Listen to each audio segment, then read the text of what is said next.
Shall we begin? Why not? Welcome to Frankie Sense and More. It's like she's got a whole lot of goodness for you with a little bit of sass. Frankie, did you just say... She sure did. Not to mention, along with... Whoops. Join us now as Frankie Picasso and her new co-host mix it up with authors, musicians, and interviews with world-changing people. Let's begin now. Okay, let's begin now, because it only makes sense. And hello there, and welcome to Frankie Sense and More. I am your host, Frankie Picasso, and my co-host, Fred Byes here. How do you say hello? Hey? How are you? Hey. Oh, yeah. Okay, the Canadian thing. Yeah, okay. I'm sorry. I didn't get it. What did you say? Never mind. Yeah. Ryan Charnoff is also with us. He's going to be coming up in a minute or two. But first, we have to hear our good news story from Fred. Please take it away. Yeah, so today it's global goal number 3, and it's health and well-being. And I want you guys to meet the tattoo artist making the breast cancer survivors feel whole. That's right. His name is Vinnie Myers, and he's known for his tattoo artistry, but now he's a legend in breast cancer circles for what has become his exclusive specialty, inking areolas and nipples so realistic they seem like genuine articles. And, get this, it's very important because about 231,800 women this year will be diagnosed with breast cancer, and a portion of them will end up having mastectomies. And women who undergo breast reconstruction often get permanent coloring applied to where the nipples would be, but they have long complained that the flat off-color results are unrealistic. So, Vinnie combines shadowing and highlighting techniques in the right variations of color, and Myers creates the illusion of protrusions from flat surfaces. So he's a genius in his field, really. Wow. Does he say how much he charges? Yeah, around $600. Okay. For the I have it. I don't have it in front of me. I think it's around $600 if I'm not mistaken. And he's really a laid-back dude, apparently, a real laid-back guy, and he's just apparently just a smooth guy. That's fantastic. Yeah. I mean, everybody wants to feel like they have their breasts. And coming on Monday, one of the authors from my new book, ibaredmychest.com, talking about bare chest, we're doing a video, and Diane Lang, one of the authors who had a mastectomy, she actually bares her chest in a video to show everybody. And so it's pretty prophetic and interesting that, today we chose Vinnie Myers as our kind of good news story, doing what he's doing. I think that'd be fantastic. And right.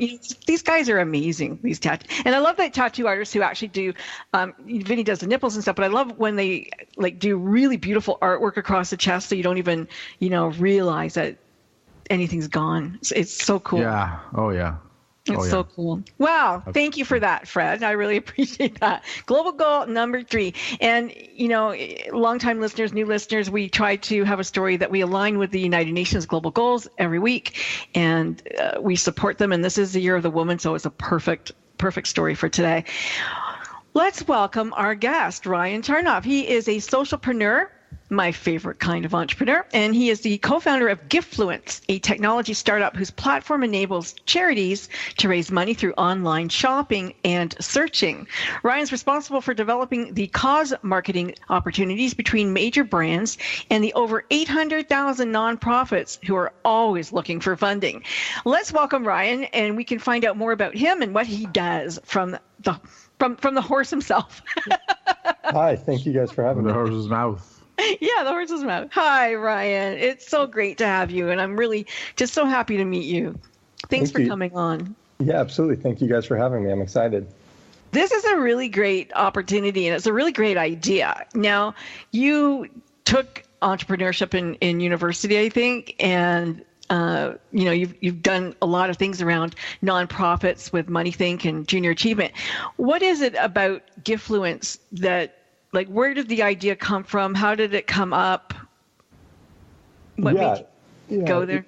It was a long time coming, to be honest. So I always knew I wanted to do something entrepreneurial. And at the time, out of school, I was doing consulting.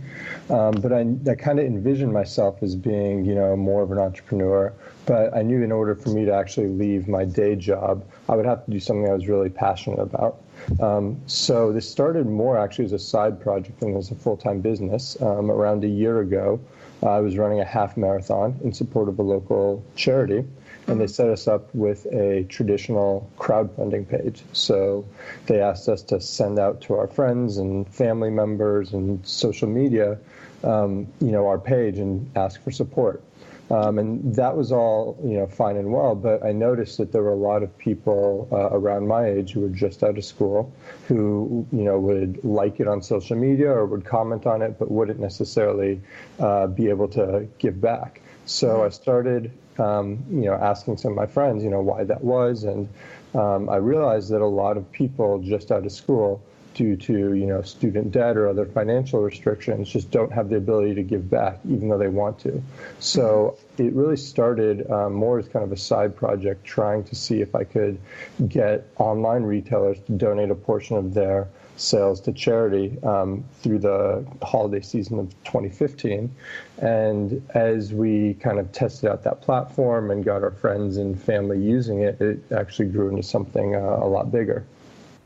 So you can shop at your favorite stores. You can go to Nordstrom's or Patagonia or Payless or Walmart or Bloomie's, and you can shop online. And by doing that, and at the same time you're doing that, you get to choose the charity of your choice. So let's say I was to choose Mercy Ships because I do paint. I'm an artist and I paint for Mercy Ships and I paint for surgery.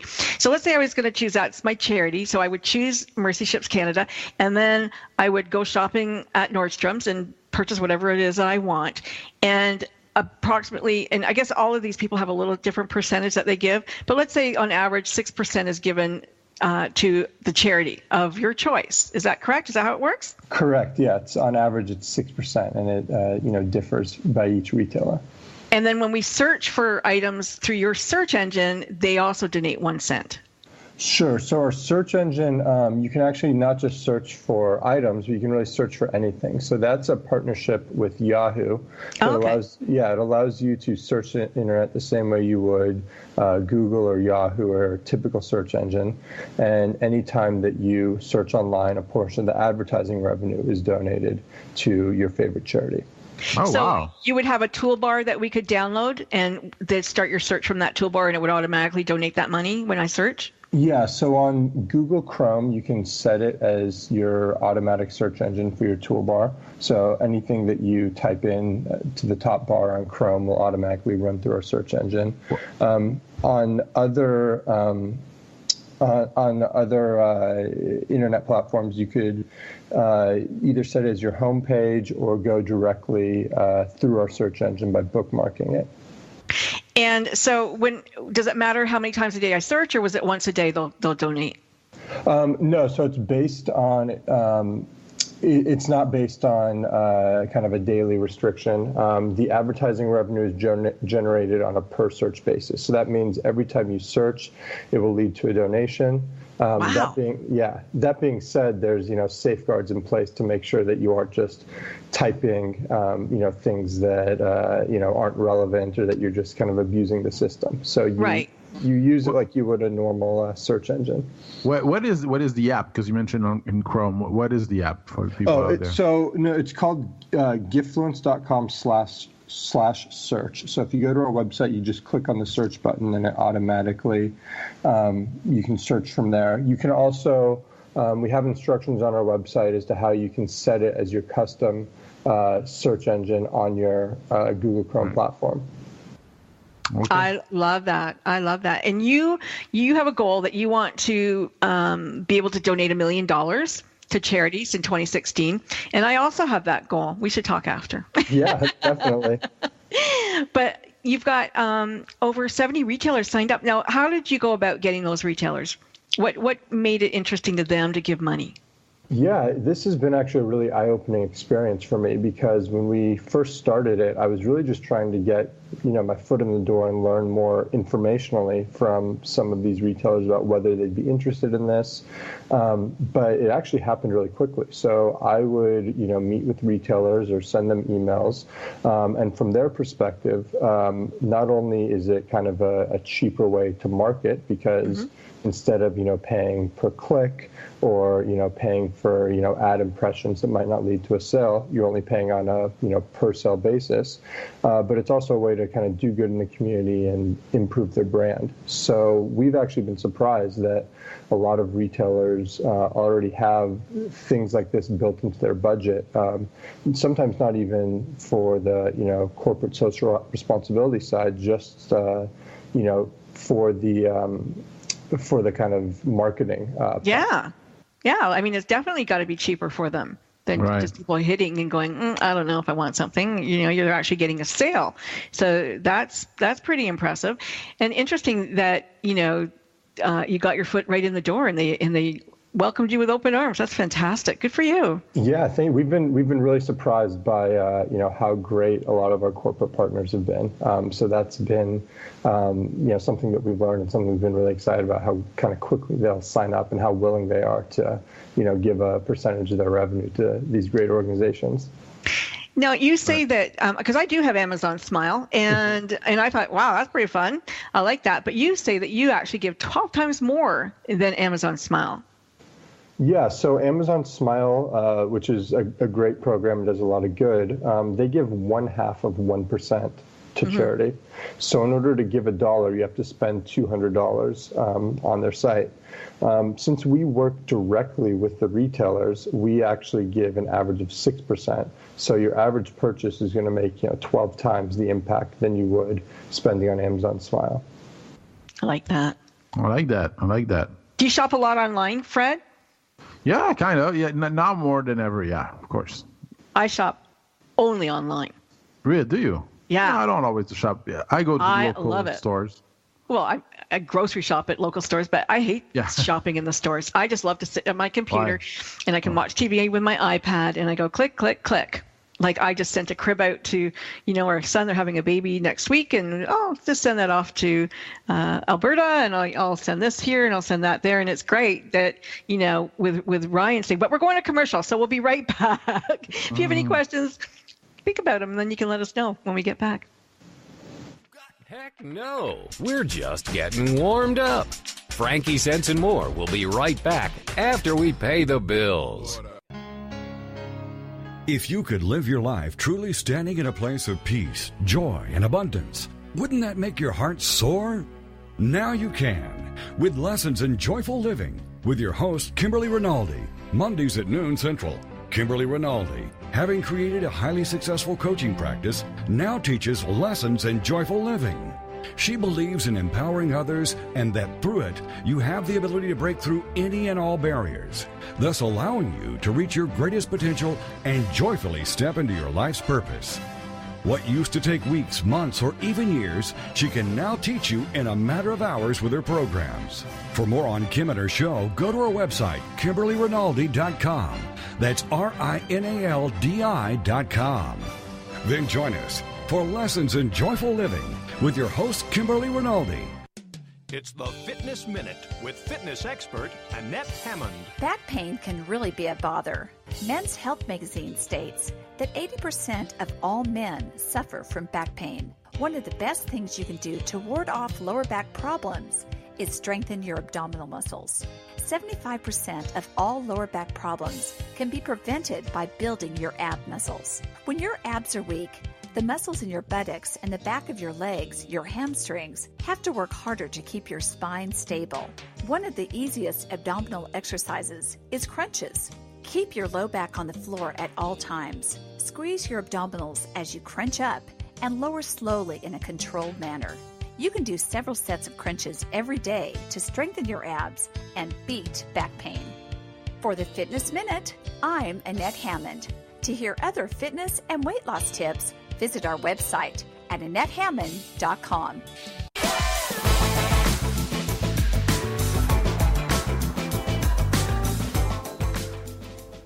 Welcome back.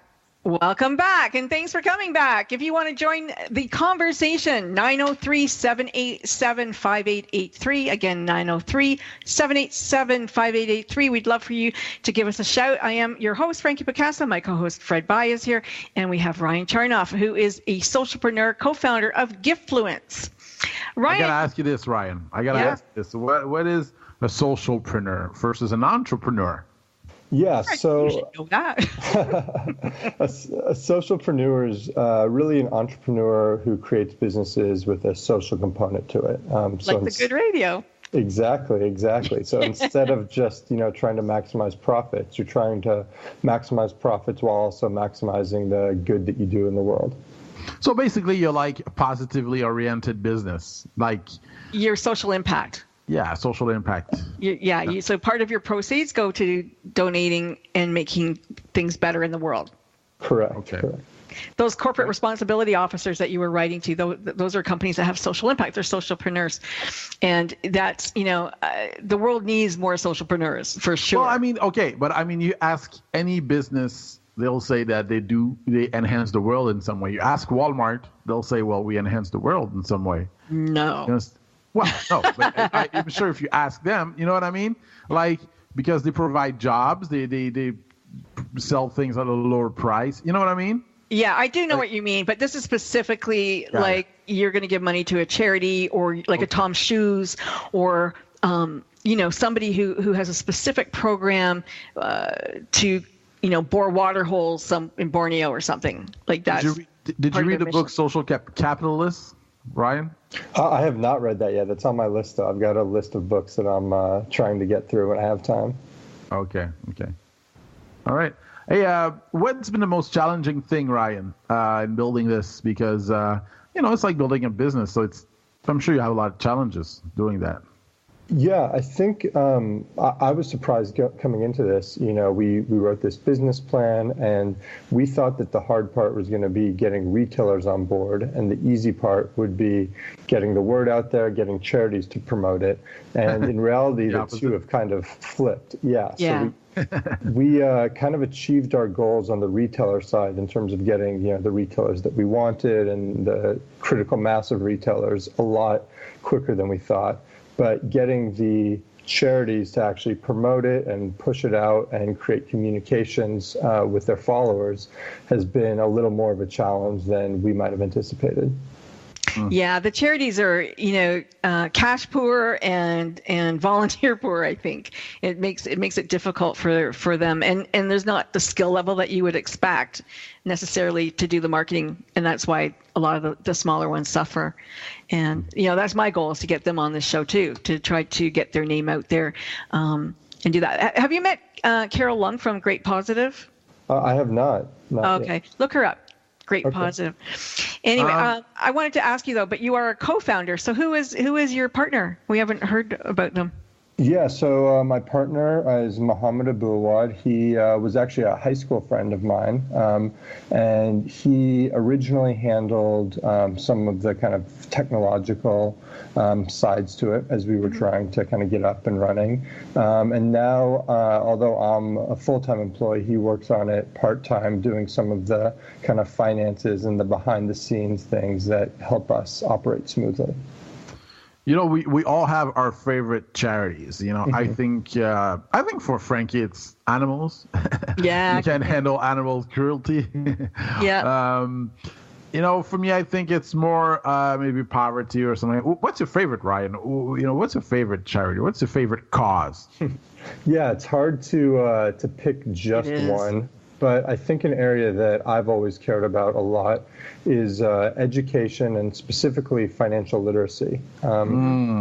So when I was in college, I did a lot of work with a group called MoneyThink, and I was so surprised how much of an impact it can make to teach students, starting anywhere from elementary school through high school, the importance of saving and going to college and kind of preparing themselves for the college process. It's amazing the impact that you can have. What did you see? What did you see that people didn't have? You know what I mean? Like how ignorant, you know what I mean? Like what did you see that shocked you, that had an impact on you? It's like, oh my God, A lot of people don't know this. Yeah, I think the most surprising thing, I guess the two most surprising things would be, one is there's so many kind of scholarships and opportunities available that go unused. So it's amazing how many schools are looking to, recruit a diverse group of students and have scholarships available for students, and the students either,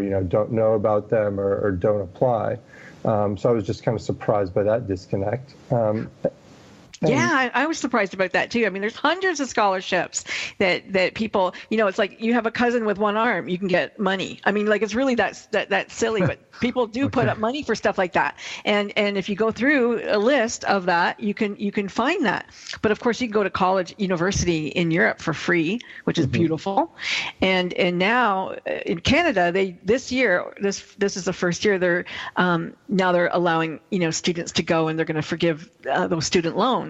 And yet, all the kids that went before them, I have one kid who's still paying off a $35,000, loan for school. And, you're starting at 23 or 24 years old, your life with this big, huge debt on your back. Yeah, it's amazing. It actually kind of leads me into the second thing that I thought was interesting, which is so many students who have not grown up in environments where family members or friends or colleagues go to college just are way behind kind of the eight ball and are at a huge disadvantage when it comes to not just figuring out the application process and navigating kind of that whole process, but also figuring out how to pay for college, how to succeed in college. You're really at a disadvantage if you kind of are going to college without thinking of what you're majoring in, how you're going to pay for it. You don't necessarily have to have your whole life set in front of you, but just some simple kind of planning that you can do and really kind of figuring out what it is that you're interested in can make a big difference, and can make a difference between someone having a successful time in college and not, just by kind of knowing what they're going for and what they're interested in. Mm-hmm. But I mean, what you mentioned financial literacy. Mm-hmm. How do you educate yourself on financial literacy, and what do you think that people should know about it? Because I just feel like the general advice out there is not the best advice. You know what I mean? Like, you kind of have to dig deeper a little bit when you get that advice.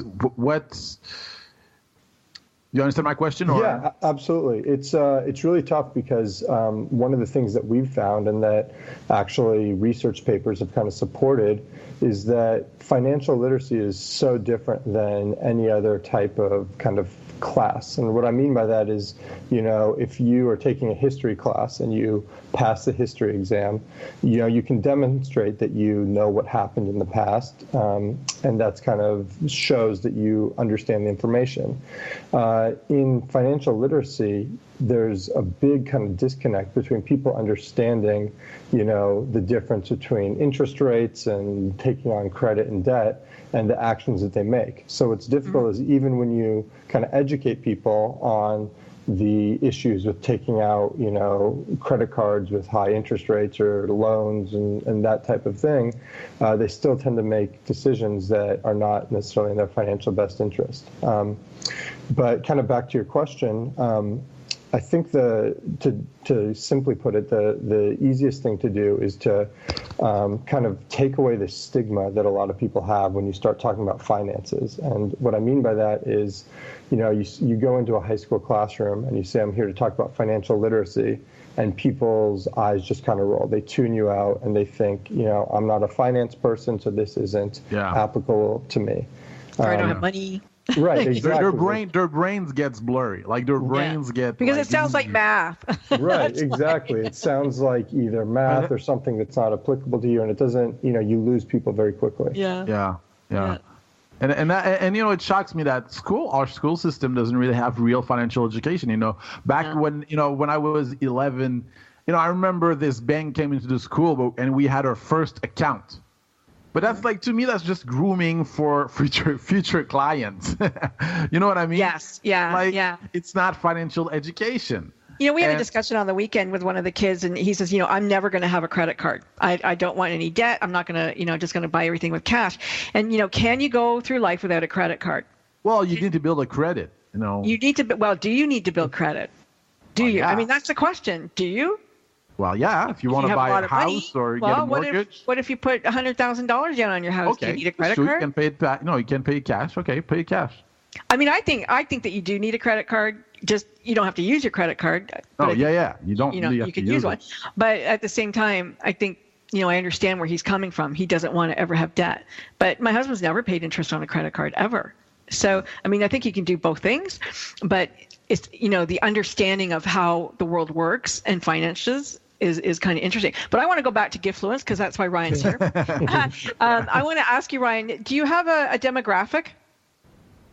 Yeah, so really, anyone who's shopping or searching online can use our platform. That being said, the two kind of demographics that have been most successful or that have used it the most, the first are, millennials, kind of college age or just out of college students. And the reason for that is because just with being, technologically savvy and kind of willing to try new things and socially conscious, they buy a lot of things online and they really expect retailers to, give back as they're doing so. So that's been a really great demographic for us. The other has been kind of the generation above that. So a lot of parents, especially parents with students who might be in college or who might live in another city or state, who are kind of the decision makers in the household because they tend to do a lot of the purchasing, and they also tend to kind of be sending gifts and holiday shopping and all of that. So those are the two demographics that we've seen being the most kind of successful on our. Let me ask you this: millennials often perceived as narcissistic, social media addicted, selfies addicted people. That's selfie addicted. Are millennials giving? I mean, what do you see? What are you seeing? Yeah, so what we're seeing is, obviously there's a lot of different opinions on, how millennials operate and what they are. But what we're seeing is millennials really kind of demand that the retailers they shop for have a social side. So we're seeing a lot of people who are, excited about giving back, who want to make a difference, and who use some of those things like social media to actually, let it be known that they're making a difference. So for us, it's all been a positive in terms of millennials. We're going to a commercial break. We're going to come right back, and when we get back, they already took us off. We'll be right back after we pay the bills. It's the Fitness Minute with fitness expert Annette Hammond. Did you wake up on the wrong side of the bed? Does your attitude need a lift? Does your mood need a boost? Well then, it's time for a good workout. Exercise is a remedy for a bad mood, like aspirin is for a headache. Weight Watchers reports that exercise decreases the body's levels of cortisol, which is the stress hormone, and contributes to depression. The endorphins that you produce when you exercise can lift your spirits and put you in a good mood. Exercise can act as an antidepressant drug because it produces feel-good neurotransmitters like dopamine and serotonin. Let the benefits of exercise give you a lift and put you in a good mood. I think it's safe to say we all would appreciate it.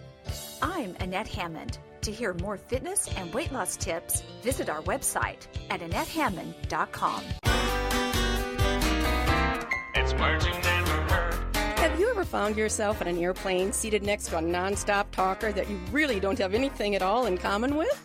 When I fly, I usually want to catch up on my reading and not have to listen to an explatterator.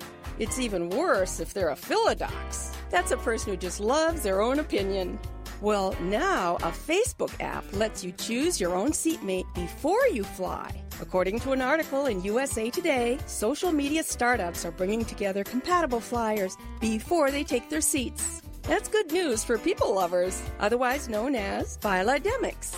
A number of apps such as Planely and Satisfly are helping travelers meet not only online, but in person. Think the Match.com of travel. I love flying and have been to almost as many places as my luggage. It's words you never heard. I'm Carolyn Davidson, and you can have fun challenging your words you never heard vocabulary with my free app, Too Funny for Words. We're coming back. And we're back. It's Frankie Sense and More. I am your host, Frankie Picasso. We're here with Fred Bai.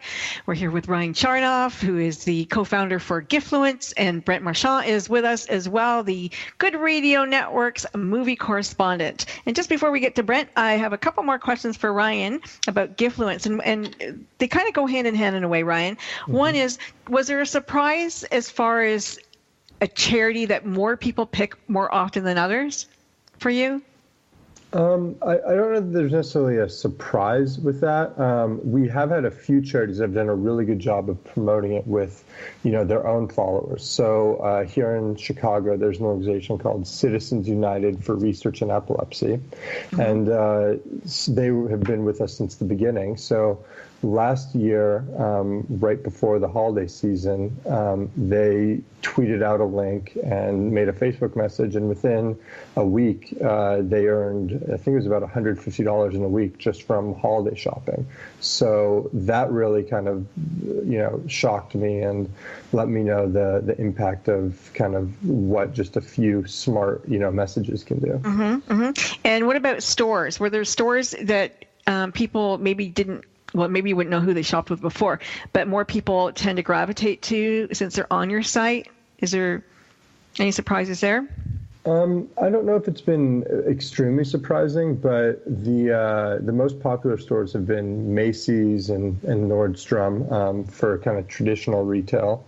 Mm-hmm. For kind of other aspects of retail, there's been a lot of Groupon purchases. Oh, okay. Yeah. Yeah, which makes sense, but that's actually been a very cool thing because not only are we helping give back, we're also helping kind of our users save money.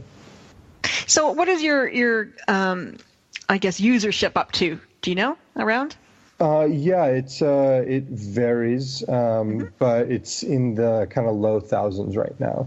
Okay. So we have a few thousand shoppers, and hopefully through the holiday season, we'll grow that number even more. Yeah. And which states are the most giving? Yeah.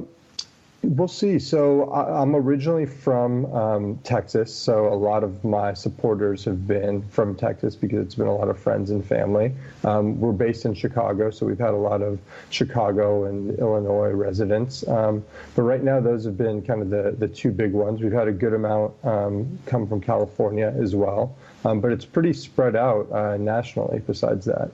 And are there... Fred, I gotta bring Brent on for a second. Yeah. Okay, cool. Thank you. So speaking of Chicago, our resident, the Good Radio Network's movie correspondent, Brent Marchand, is with us, and he is with us for a special show because we have a little more time for him. So we are going to be talking about Anesthesia. We're going to be talking about The Teacher, which is, I think, a Ukrainian movie. And Brent, help me out here. What's the other one we're going to talk about? We got a whole bunch to talk about. There's some new releases. Where's our Brent? Did we lose Brent again, Karina? Hang on here a second. He's coming. He's coming. Ask your question. Yeah.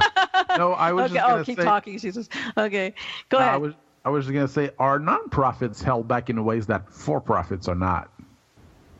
Yeah, to an extent they are. So one of the kind of difficulties that nonprofits face is, marketing. So a for-profit can kind of take on more of an investment and can really invest time and resources into areas that nonprofits either can't or don't want to because it looks bad to be spending a lot of money on maybe an investment that a for-profit would. So there's some ways that nonprofits are held back, but we're always trying to create new and exciting ways for them to get the most out of their limited resources.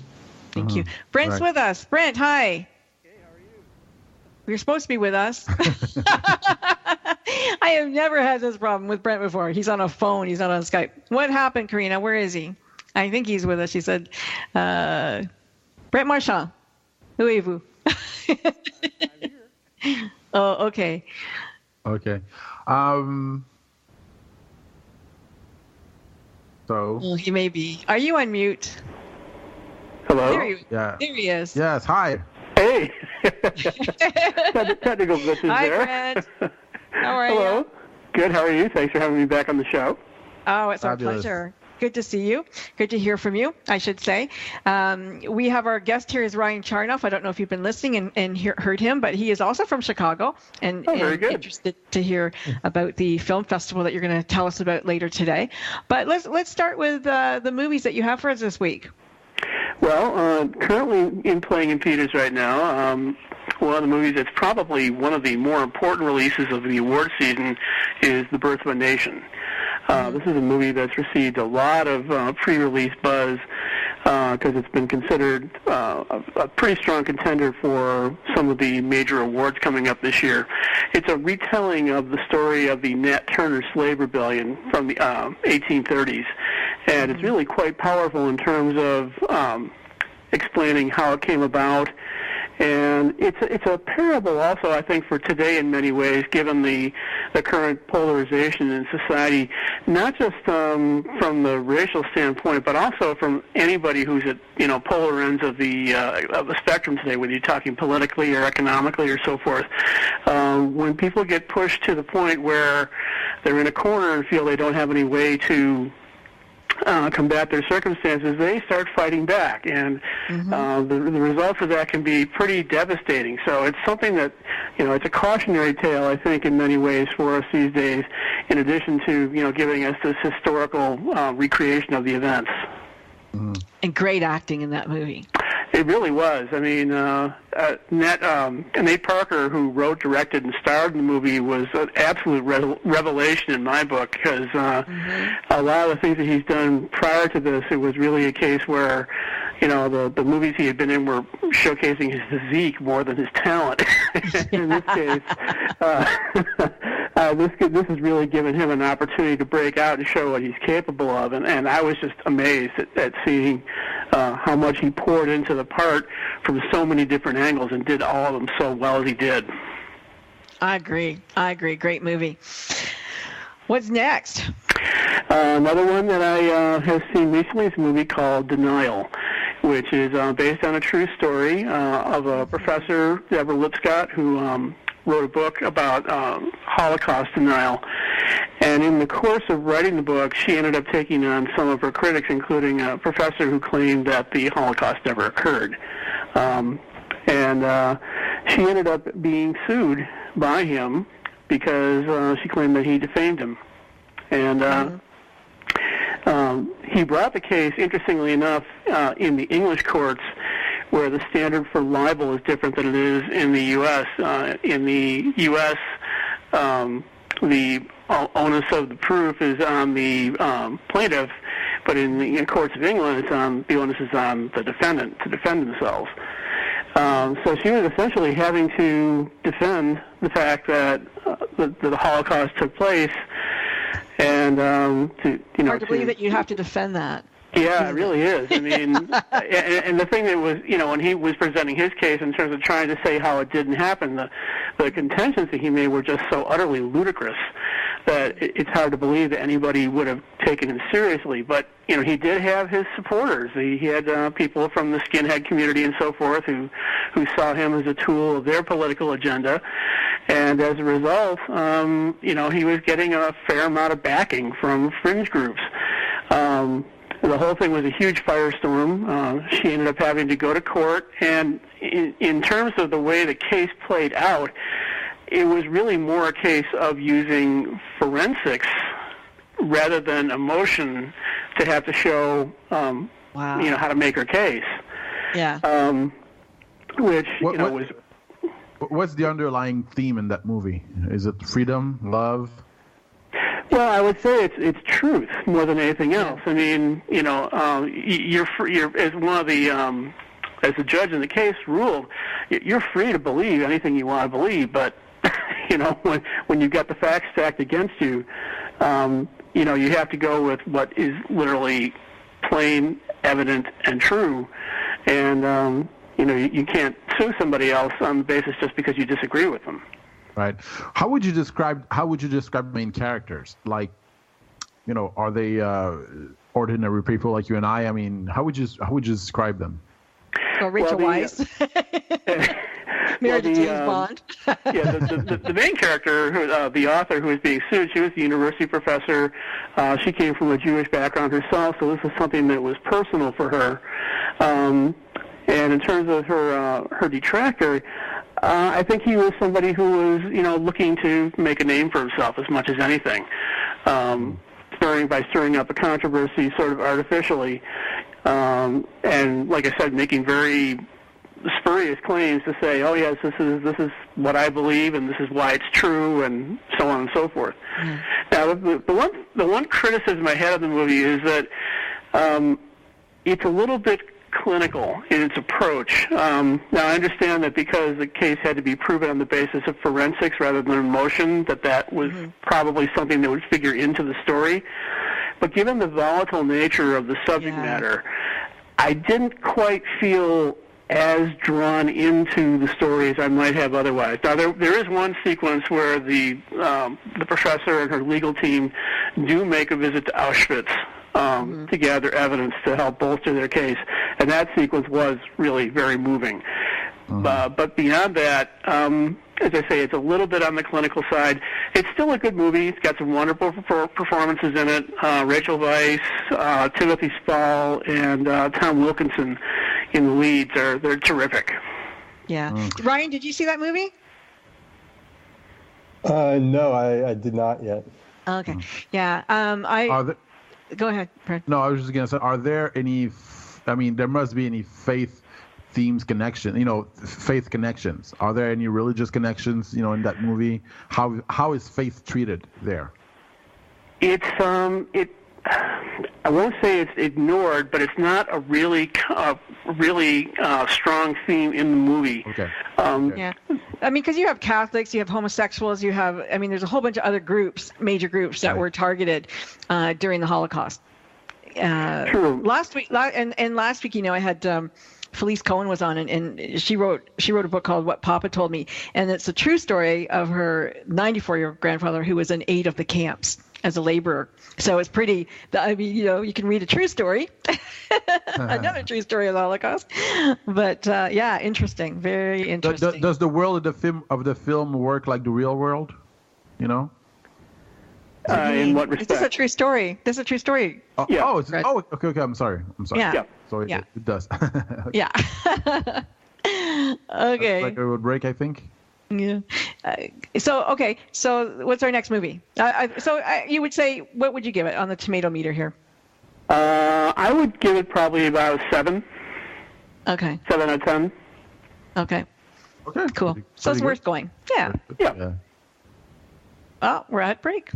That one got me by surprise. It's a great tool and a great way to do business in today's social media-driven world. And Carol McManus is the LinkedIn Lady with the LinkedIn Lady Show, Tuesday and Wednesday afternoons at 4 p.m. Eastern on allbusinessradionetwork.com.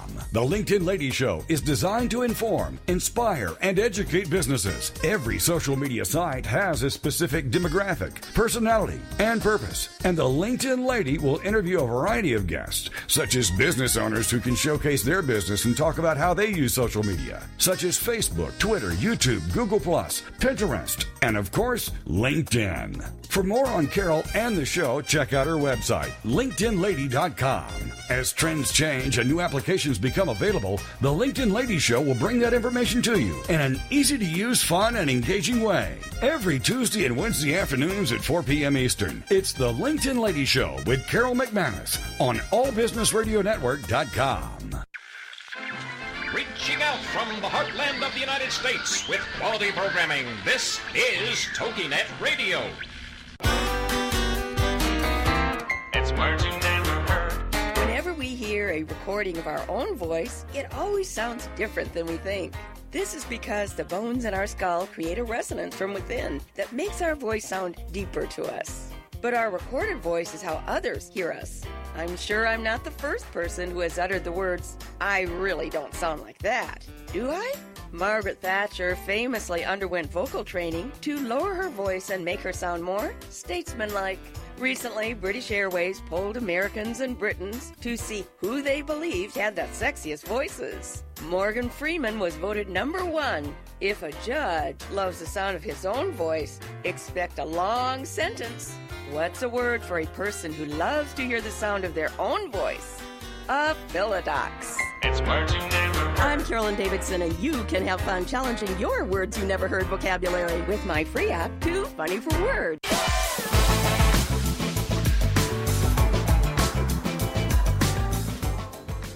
It's Frankie Sense and More, and the gang's all here. We're here with Brent and Ryan and Fred. So Brent is taking us to the movies, and he just told us that the Chicago Film Festival ended today, and he saw 12 movies in 10 days, which is very exciting. I can't wait to hear about all the movies. But next up, we are going to Miss Peregrine's Home for Peculiar something. Miss Peregrine's Home for Peculiar Children. Yes, the latest release from director Tim Burton, who's known for doing wild, outlandish visuals and crazy stories in movies like Alice in Wonderland and Big Fish. This one is a story about a teenager who unwittingly gets drawn into investigating the mysterious death of his grandfather, and ends up being catapulted across time through a series of adventures involving unusual children with unusual gifts, going through alternate dimensions and facing strange villains, and it's just a wild, fun romp all the way around. It's not necessarily something I'd recommend for younger, more sensitive viewers, because some of the characters in it are a bit on the macabre side at times. But it's also very funny. It's also got a lot of great special effects and visuals, and certainly something for people who want something a little bit out of the ordinary. Yeah. How did it make you feel? How did the movie, at the end? Oh, I felt, very, very uplifted by it, and the fact that you end up coming away from it saying it's a movie that celebrates, taking charge and claim of your own power.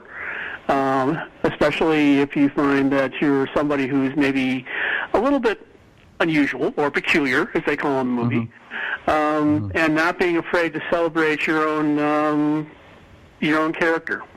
Right, and to what extent did it fit? Well, okay. To what extent did it fit your expectations? Well, I always have a lot of interesting expectations going in to see Tim Burton's movies because they're so creative. This one was a little bit. There were some spots where it dragged a little bit. The story seemed to get maybe a little more complicated than it needed to. But overall, I would say that it's a fun visual romp, and lots of really funny lines in it, particularly by Samuel L. Jackson, who plays the principal villain in the movie. He's just hysterical in some of the scenes in this. So Robert Redford's in this movie? No, Samuel L. Jackson. Okay, but no. Tim Burton's ex, Helena Bonham Carter, she's not in it. Yeah, she's in it. Oh, was she in it? No, okay. sorry, It wouldn't be a movie without her in it. I'm sorry, no, she's not in this one. No, I thought that's probably the first one. Without giving away the ending, I mean, is it the type of ending where everything is resolved, or is it an ending that surprised you? I wouldn't say it necessarily surprised me. Things do get resolved, but it also, I think, leaves things open for a sequel, too, possibly. Okay. Right, yeah. Okay, next movie. Next movie is a little-known gem that I just recently discovered on DVD. It's a movie called Anesthesia. And this is a movie that's done sort of in the same tradition of movies like Crash or Disconnect or Grand Canyon, where you have a series of seemingly disparate stories that end up getting interwoven together.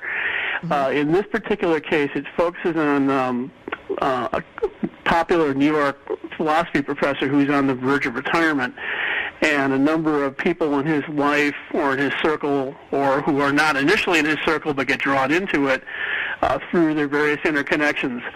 And he has a very positive outlook on life after many years of soul searching and dealing with the difficulties of urban living. But he's come to have a very very philosophical outlook on life, and he's dealing with a number of other characters who are facing difficulties of their own and essentially are looking to anesthetize themselves in one way or another, be it with drugs or with drinking or with escape into different forms of ways of trying to convince themselves that they're alive even. And they all end up in one way or another coming into contact with a professor who helps to, set them on a different path of themselves. And it's really a surprisingly interesting, little-known movie that I was a little bit surprised it didn't get more recognition than it did. But I think you know what? It's definitely... I looked at Rotten Tomatoes, and they gave it a 4.9. Yeah. Yeah, so it wasn't well liked, but you know what? You and I kind of like the same kind of movies. But I wanted to ask Ryan. Ryan, have you thought about going to the movies as far as, getting them on board with your Gifluence? Yeah, so we would love to. We actually have Fandango right now so anytime you are booking a ticket through Fandango, I believe they give a flat rate of 7 cents per ticket. Nice. If you go, you said that you go to about 2 a weekend, that can add up over time to some meaningful donations. Yeah, it'd be nice though if you could get like a Cineplex or somebody, like every moviegoer everywhere in the country. Yeah, that would be great. That's always something for us to look towards. Maybe with Atom. Do you have Atom in the States? ATOM? Not in Chicago that I know of, but maybe. Okay. It's an app that we have here in Canada, and like you can pre-order your movie and your treats and whatever, and so by the time you get there, it's all put aside for you and ready to go in. And got it. Yeah, so that'd be fun. I'm gonna use that. You have it? I love it. Oh, I'm gonna Atom. Okay. Atom, yeah. Okay, Brent. So as you mentioned, one of the things I've been occupied with for the past 2 weeks has been attending the Chicago Film Festival. Yeah. It's just wrapping up today. It's a wonderful program. They feature over 140 movies, feature-length movies, in different genres, from comedy to documentaries to drama and so forth. And it's a wonderful event to get to see some things that might not necessarily make it into the public otherwise. One of the purposes of having a program like this for the people who are the backers is they come and try to shop their films for distributors if they don't already have one. Some of them come away very successful. Others, unfortunately, don't. But it gives viewers, at least in the meantime, a chance to see pictures that they might not otherwise see. What was your favorite one? My favorite one was The Teacher, which is a movie that was a co-production from Slovakia and the Czech Republic. It's a story about a grade school teacher who's also a low-level Communist Party member in Czechoslovakia in the early 80s, and how she uses her position of authority to get her way by essentially intimidating her students and her parents, saying, if you want your kid to get good grades, you'll, get me free cakes this weekend or something like that. And she's very, very conniving and very manipulative in terms of the way she goes about it. But the one thing that she doesn't bank on is that the students and the parents ending up talking to one another about it. Okay. So she ends up getting confronted by the people who are angry at her for trying to manipulate things like this. And it's an interesting story about people taking back their sense of personal power, even under very oppressive circumstances, and even under people who try to really manipulate things to their own benefit in a self-serving way. How so? I mean, taking the power against oppressive circumstances. Well, like this. Well, I mean, the party in Czechoslovakia and all the Iron Curtain countries at that time, they really had kind of an iron fist over the people, and people were very afraid to speak up. They were afraid to express themselves. It was easier to kind of like put your head down and not complain. But in this case, they didn't. They decided to say, hey, this is not right. We need to do something about this. Wow. You're really fortunate to get, Toronto Film Festival, I'm sure we'll get these same kind of movies, but you always get the movies in your regular movie theater before I do. And so it's always like, I got to go see that movie now. Brent just saw it. So good. He's ahead of me. I always feel jealous of you. It's interesting when you live in a big city like this, you get a little bit of a skewed perspective too, because not only did they come here earlier, but they also leave sooner as well. And, when I start talking about something that may be brand new someplace else, it may have come and gone from here already. So... Yeah, but we'll get the teacher, and it'll be, well, I'm not in Toronto, I'm outside, so we'll get the teacher, but it'll come to an obscure movie theater, and it'll play at 10 o'clock at night or something, at a time you don't want to go, and so it's always, you get them, but you don't get them, like they're not convenient, It's interesting from years of attending. You're fortunate somewhat in Canada in the fact that I think your distributors up there are a little more open-minded than in the States. When I've gone to the, we'll get more foreign film probably. Yeah, I think when I've gone to the festival in the past years and I've seen some things, and one of the questions that usually comes up with the Q&A sessions at the end is this going to be distributed in the U.S.? And a lot of the directors and producers will end up saying, unfortunately, no, we're not. We've been picked up in, say, 40 other countries in Europe and Canada and, the Far East and so forth, but not in the States. And because they won't sit and read a movie. Unfortunately, they just won't do it. Yeah. Yeah, it's sad. And very sad because they miss out on such great movies. Well, we've got 2 minutes left on the show, and I want to make sure that Ryan gets his information out first, and then we'll come back to Brent. So, Ryan, first of all, thank you for coming on the show. Gifluence is a wonderful idea and, just brilliant. Can you give everybody your web address? Yeah, absolutely. Thank you guys for having me. And if you guys want to learn more, go to giftfluence.com, www.giftfluence.com. Awesome. It's a wonderful idea, and I'm definitely going to download your tool, and start using the search engine so that money can go to the charities of my choice, and I like that I get to choose where my money goes. Yeah. Do they get tax write-offs for that? No. So the individual does not get tax write-offs. Not the individual, but I'm wondering if the store does. No. So actually right now the way that the revenue flows is it flows through us and then to the charity. So we actually get the write-off. Nice. Good. You deserve it. We got 1 minute left in the show. Brent, as usual, thank you so much for coming on. You are always so welcome, and we just love to hear about the entertainment that's out there for us. And Fred as well, thank you for co-hosting the show today. And Karina, thank you for producing the show today. So thank yous all around. Any last minute words, anybody? Ryan, we'll give it to you. No, just use giftfluence.com and our shopping platform. With the holidays coming up, you can really make an impact on a lot of people's lives. Perfect. Thank you. I guess we're out of time. Awesome. Again, we'll see you next week, everybody. Take care wherever you are in the world. We love you, and we'll be back in soon. Take care. Bye-bye.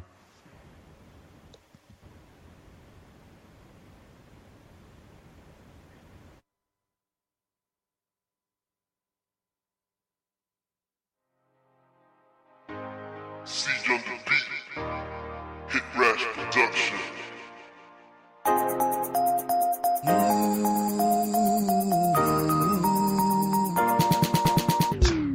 Shit, now you be the one way to turn my world.